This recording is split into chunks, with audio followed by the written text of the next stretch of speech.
ask you because you talked about the phrasings, and I've heard it explained as people have signatures where if you study them, you could tell, like your point, you could tell that that's either Bird or someone trying to play like Bird, right? But that's a Hmm. Bird phrasing Hmm. right there. That's Right, his signature. right. And so, how do you go from doing the study to learn all the signatures, but then transition into playing like Lenny Price? Because I'm sure early in your career, you're probably trying to play like these, Cannonball. You're probably trying to play like, all these amazing people that you've listened to and admired, and they're worth your admiration.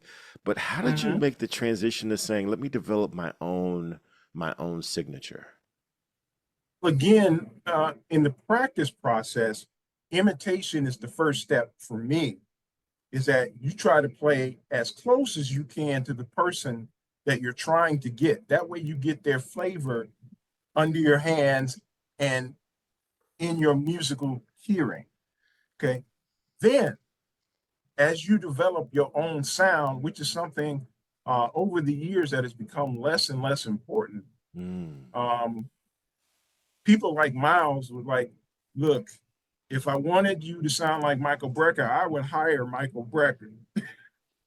So I think that the young people now need to get back to that mindset of it's okay to have that flavor there, but you should be constantly striving to find your own voice.